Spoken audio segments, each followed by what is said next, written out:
Good morning my dear students. मैं आपका science अध्यापक शुभम तिवारी माय ज्ञानोदय संस्कार एकेडमी बिरधा ललितपुर से आप सभी विद्यार्थियों का कक्षा 6 में हार्दिक स्वागत करता हूं। विद्यार्थियों, आज की इस विज्ञान विषय की कक्षा में हमारा एक नया अध्याय आज प्रारंभ होने जा रहा है, जिसका नाम है जीव जगत। तो विद्यार्थियों, जैसा कि इस लेसन का नाम है, वैसा ही इस लेसन के बारे में हम अध्ययन करेंगे। अर्थात इस लेसन का उद्देश्य क्या है, इसको रीड करने का मकसद क्या है और इससे हम क्या क्या जानकारी प्राप्त कर सकते हैं। आइए देखते हैं इसके सबसे पहले उद्देश्य को। जैसा कि विद्यार्थियों आप लोग यहाँ देख रहे हैं कि जीव जगत वाले लेसन में सबसे पहले विभिन्न प्रकार के जीव जंतु। हाँ विद्यार्थी, हम ये सभी लोग जानते हैं कि हमारे आस पास पड़ोस में, जंगलों में, स्थल पर और जल में बहुत सारे छोटे से छोटे जीव से लेके अति बड़े आकार और विशालकाय जीव जंतु पाए जाते हैं। ऐसे भी जीव जंतु पाए जाते हैं जिन्हें हम अपनी आंखों से नहीं देख सकते, परंतु ऐसे भी विशालकाय जीव जंतु पाए जाते हैं जिन्हें देखकर हम अक्सर कर डर जाया करते हैं। तो विद्यार्थियों, हाँ, विभिन्न प्रकार के जीव जंतुओं के बारे में आप यहाँ पर जानेंगे। इसके बाद जीवों के उभयनिष्ठ लक्षण क्या हैं।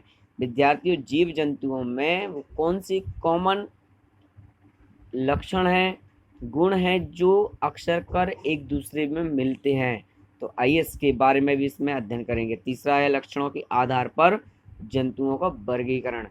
तो विद्यार्थियों, यहाँ पर तीसरा उद्देश्य पाठ का यह है कि जीव जंतुओं को उनके गुण, धर्म और संरचना और उनकी बनावट, उनके गुण, कार्यों के आधार पर उन्हें किस प्रकार से वर्गीकृत किया गया है।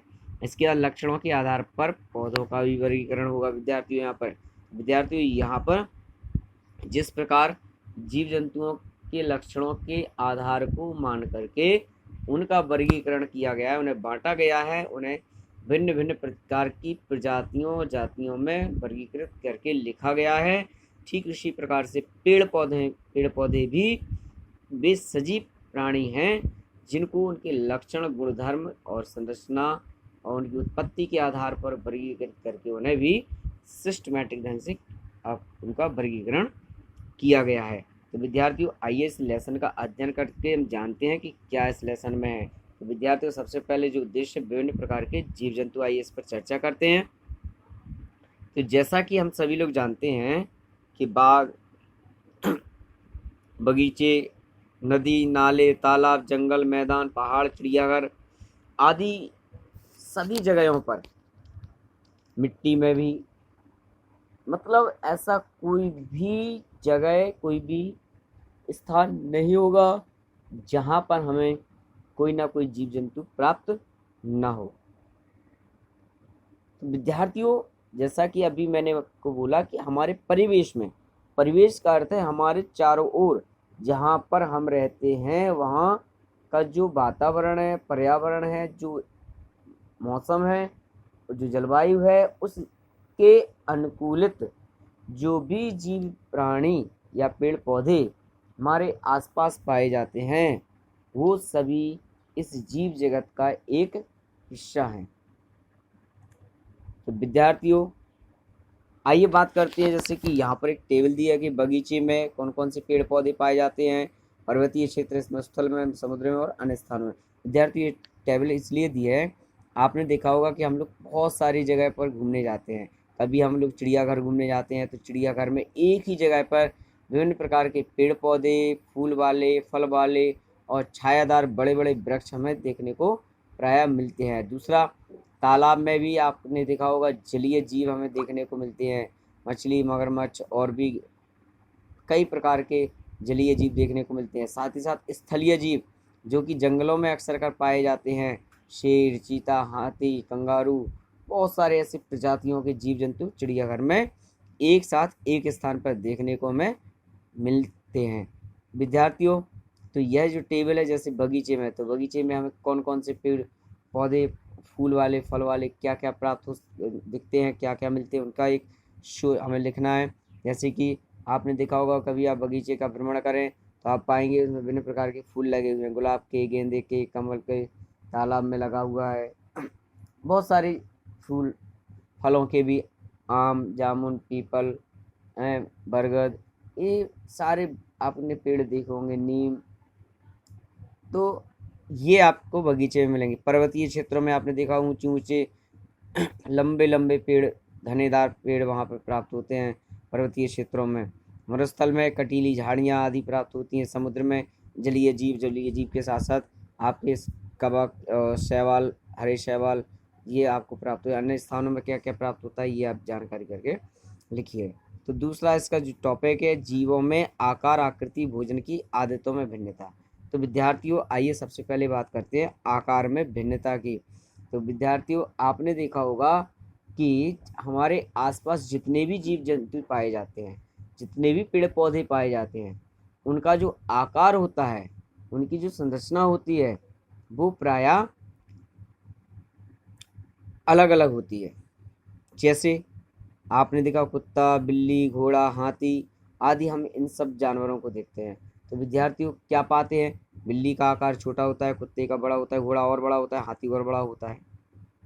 इसी प्रकार स्थल पर पाए जाने वाले सबसे बड़ा जंतु हाथी है, क्योंकि ये हाथी से बड़ा कोई जंतु किसी भी अन्य परिवेश में नहीं पाया जाता। इसी प्रकार समुद्र में आपने देखा होगा छोटी मछलियाँ, बड़ी मछलियाँ और व्हेल सबसे बड़ी मछली समुद्र में पाई जाती है। ऑक्टोपस पाया जाता है, बहुत सारे जलीय जीव पाए जाते हैं। घरों में आसपास चलती हुई चींटी को हम सभी ने देखा होगा। अनाज में पाए जाने वाला घुन, जिसको हम आज के समय में त्रिउला कहते हैं, ये भी हम सभी ने देखा होगा।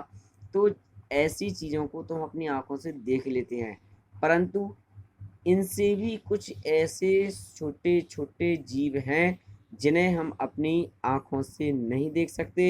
इन्हें देखने के लिए हमें सूक्ष्मदर्शी की आवश्यकता होती है। विद्यार्थी सूक्ष्मदर्शी क्या है? सूक्ष्मदर्शी एक ऐसा यंत्र है, ऐसा उपकरण है जिसकी सहायता से हम किसी भी छोटी से छोटी वस्तु को या उसमें उपस्थित अन्य जीव जंतुओं या अन्य कीटाणुओं जीवाणुओं को भी आसानी से देख सकते हैं। जैसे कि जल की एक बूंद, विद्यार्थी यहाँ पर देखो, जल की एक बूंद का यहाँ पर एक प्रैक्टिकल यहाँ पर किया जा रहा है।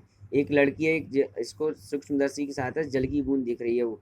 तो विद्यार्थी जो जल आज हम अपने जीवन में प्रयोग करते हैं पीने के लिए, अगर आप इस जल को सूक्ष्मदर्शी की सहायता से देखेंगे तो आप पाएंगे कि इस जल में हजारों प्रकार के जीवाणु, हजारों प्रकार के सूक्ष्म जीव इसमें उपस्थित हैं। और जब इन सूक्ष्म जीवों को हम देख लेंगे तो निश्चित है कि आप जल पीने का भी इच्छा जाहिर नहीं करेंगे। इसी प्रकार दही भी होता है। तो विद्यार्थियों जिन जीवों को, जंतुओं को देखने के लिए हमें सूक्ष्मदर्शी की सहायता की आवश्यकता होती है, या जिन्हें हम अपनी आंखों से नहीं देख सकते हैं, ऐसे जीवों को हम सूक्ष्म जीव कहते हैं। तो विद्यार्थियों यहाँ पर हमने सबसे पहले क्या जाना, सूक्ष्म जीव। तो सूक्ष्म जीव क्या कहलाते हैं? वे जीव जंतु या वे जीव जिन्हें देखने के लिए हमें सूक्ष्मदर्शी की आवश्यकता पड़ती है, सूक्ष्म जीव कहलाते हैं। जैसे जीवाणु, यूग्लिना, अमीबा, पैरामीशियम, क्लोमाइडोमोनास, ठीक है। ये जो जीव है, इन्हें देखने के लिए हमें एक उपकरण की आवश्यकता होती है। इन्हें हम अपनी नग्न आंखों से नहीं देख सकते, इसलिए हम सूक्ष्म जीव कहते हैं। इसके आगे का विद्यार्थी आकृति में भिन्नता और भोजन की आदतों में भिन्नता के बारे में कल चर्चा करेंगे। तब तक आप सभी के लिए हमारी ओर से शुभकामनाएं। बहुत बहुत धन्यवाद जुड़ने के लिए। आशा करते हैं आपको हमारा वीडियो पसंद आया होगा। पसंद आए तो आप इसे लाइक और शेयर अवश्य करें। Thank you very much.